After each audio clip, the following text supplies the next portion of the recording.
আমাদের এই এদাম caps and textile মিলসের যেই সমস্যাটা ছিল, কেন এত দেরি হয়েছে।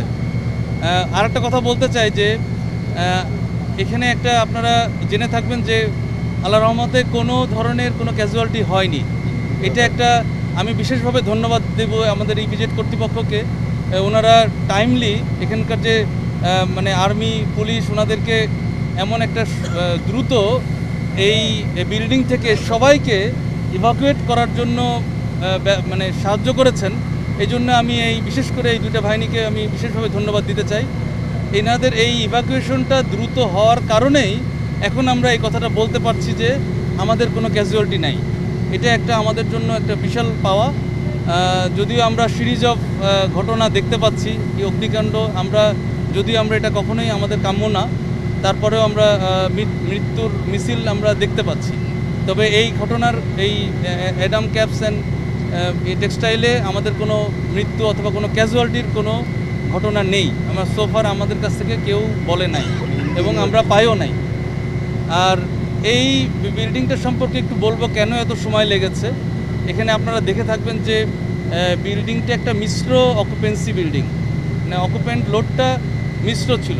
যেমন প্রথম তিনতলা এটা ছিল এদাম ক্যাপস অ্যান্ড ক্যাপসের এই 3টা ফ্লোর, তারপরের ফ্লোরটা ছিল আপনার স্টোর সম্ভবত, তারপরে আপনার 4টা ফ্লোরেই স্টোর ছিল এবং স্টোরটা আসলে মানে প্রিন্সিপাল স্টোরের যে প্রিন্সিপাল এটা মেনটেন করে করা হয়নি এবং এখানকার প্রোডাক্টগুলো পরে যেটা পুরে যে এটা মানে আরেকটা রাসায়নিক এজেন্টে পরিণত হয়েছে। কারণ এখানে যেটা জানতে পেরেছি যে এখানে ডাক্তারদের অ্যাপ্রন সহ বিভিন্ন ইকুইপমেন্ট, মেডিকেল গাউন টাউন অনেক কিছু ছিল, যেটা আসলে আদতে এটা রাসায়নিকভাবেই এটা পুড়েছে অনেকক্ষণ ধরে, যার কারণে এত সময় লেগেছে। এবং আপনারা ফ্লেমটা যদি একটু খেয়াল করেন তাহলে দেখতে পাবেন যে ফ্লেমটাও আপনার একটু নীলাভ ছিল।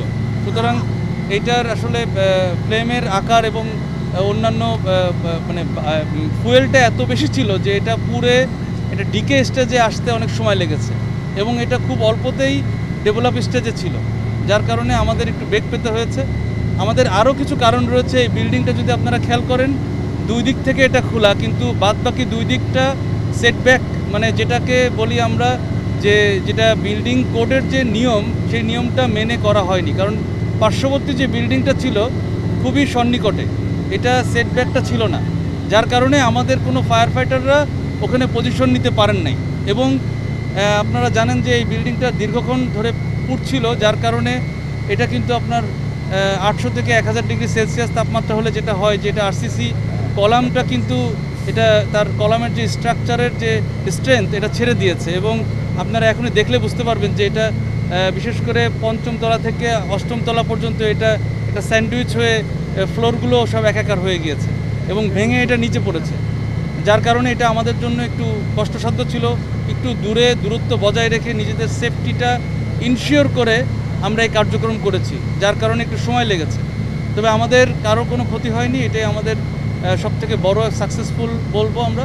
এবং আমাদের আরেকটা সাকসেস বলতে চাই যে ইপিজেডে এই বিল্ডিংটা ছাড়া অন্য বিল্ডিংয়ের সামান্য একটু ক্ষতি হয়েছে, মানে 1/4 ক্ষতি হয়েছে উপর থেকে ডেব্রিজ পড়ে।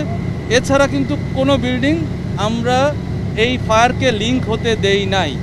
এটা আমি বলবো যে আমাদের চিটাগাংয়ের যে ফায়ারের ডিভিশন রয়েছে, এটা সমস্ত ডিভিশনের সকল স্টেশনের সকল ফায়ার ফাইটারদেরকে আমি এটা সাধুবাদ জানাচ্ছি যে এই আগুনটা কেমিক্যাল এবং মিক্সড একটা ফ্লেম হওয়া সত্ত্বেও এটা কিন্তু মানে এটা লিঙ্ক করে অন্য বিল্ডিংয়ে যায় নাই।